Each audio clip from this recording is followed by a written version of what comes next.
Sometimes you'll have rational expressions that look like this. There are no pluses, minus, or whatever, but you can still simplify them.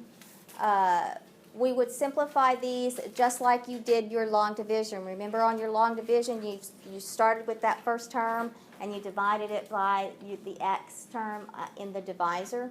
So you would treat these just like you would do those. We have two things working here, right? We have the 10 and the 6, which are our whole natural numbers. So how could we reduce or simplify a 10 and a 6? By 2. So 10 would reduce down to a 5, and a 6 would reduce down to a 3. And then we have the second element. The second element is our exponents. We are dividing by the same base of x. When we divide by the same base, what do we do with the powers? Subtract them, right? Remember, just like your log properties, right? Right. When we have division, they come together or subtraction, they come together as division. So x to the 8th over x to the 4th, that would actually end up being x to the 4th, right? 8 minus 4. So we would have 5x to the 4th divided by the 3. And we would be done. So you will sometimes see them in that format. Okay, any questions on that? No, ma'am.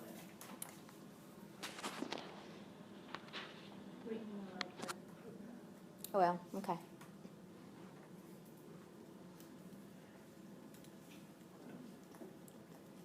Got it? No. You want the light out? The white out? No? So is the x for multiplying the 5 with 3? All right, let's take a look at this one. We have an x squared plus an x minus 2.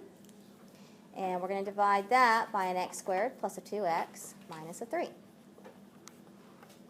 All right, these are quadratics. Okay? Quadratics in this format cannot be canceled because they are being attached with plus and minus, so we cannot touch them. So we have to go back to our factoring to turn these back in to multiplication. Okay? So looking at your chart, you have 3 terms. You have 2 options. When you're looking at the chart, you have the x option or you have the my father drives a red SUV. Okay? Which one of those would you choose for this to factor it? So let's take our first one. Let's just take the numerator by itself. Our numerator is the x squared plus the x minus the 2. And let's factor that. We're going to use our x method or we're going to use the other method. The x method. Your second method is used when you have a coefficient of the x squared. All right, so let's use our x method. All right, what goes on top? Yes, the negative 2. What goes below? The 1. Yes, thank you. Okay, how did we get that 2? We got that 2 by multiplying. And it's a negative 2. So what's your sign combination for your factors? Positive, negative. Okay, so what are the factors of that negative 2 that when added together give you the 1? 2 and negative 1. All right, so let's replace those. We're going to rewrite those in the binomial form. So we're going to have the x plus 2 times the x minus 1. So we got our numerator taken care of. Wait, Ms. Spencer, doesn't it end up being the opposite though? Only if we're solving for 0. Yeah, you're taking it one step further. We're gonna stop at this point when we're doing it. But yes, you are correct. Okay, let's take the denominator. X squared plus 2x minus 3. How do you want to factor that one? Yeah. So let's do that. So let's do the x again. All right, what's going to go on top? And on bottom? 2. Okay, that negative 3, what's the sign combination? You multiplied to get it. Plus minus negative. Yeah. So you need the factors of that negative 3. When you add, you get the 2. Negative 1 times 3. -1, +3. So put those back up in its binomial form. X plus 2. And, no, I'm sorry. That's a 3. And x minus 1. All right, we have changed this to the multiplication. Now we can do our canceling. Do we have some factors here that can cancel out?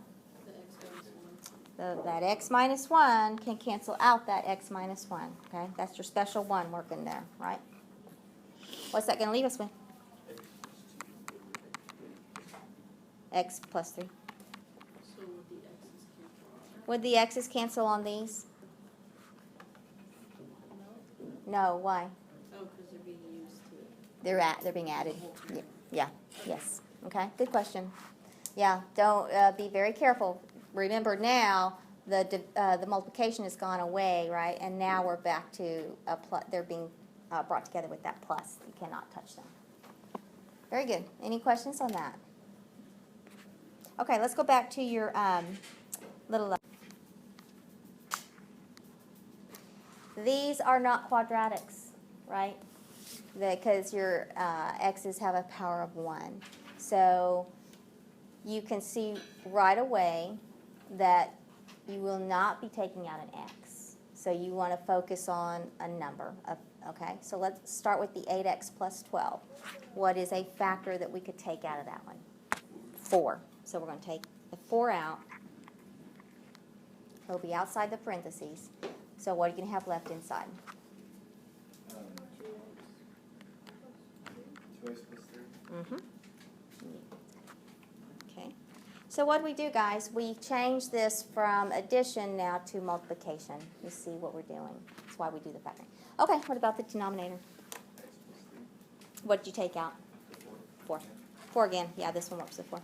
X, what did you say, x minus 3? Yeah, x minus 3. Yeah. Okay, so now what are you going to do? Can you cancel the 4? Mm-hmm. Those 4s, there's that special 1, right, again. So those 4s can go away. And we are left with the 2x plus 3 over the x minus 3.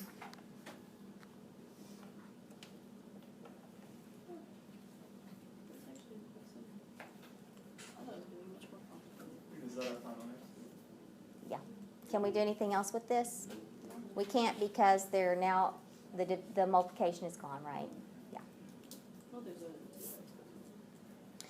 No, yeah, but they're being added, and the 2x is being added to the 3, and the x is being added to the negative 3. You can't touch them. Let's try 6.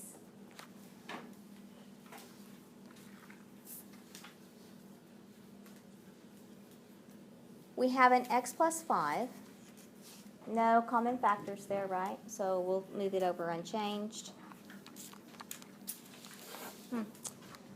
Look what we have in the denominator. We have a quadratic again, okay? We have 2 terms. Look on your thing. 2 terms. What's our possibility? Difference of 2 squares. Difference of 2 squares.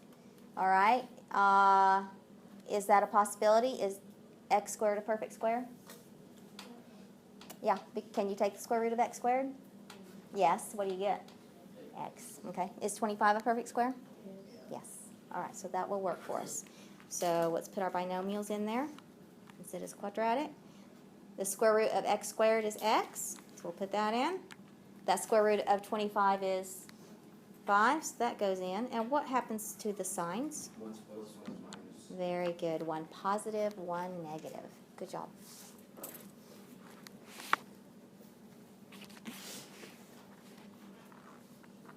All right. Now, can we do any canceling? We have anything common? X plus 5. X plus 5. Now, be very careful when you have a situation like this. When you cancel those x plus 5s, what are you going to have left in the numerator? 1. Right? Because remember, when they cancel, they go back to that 1, right? Because that's how it works, because essentially they're a 1 anyway. What's that leave us with?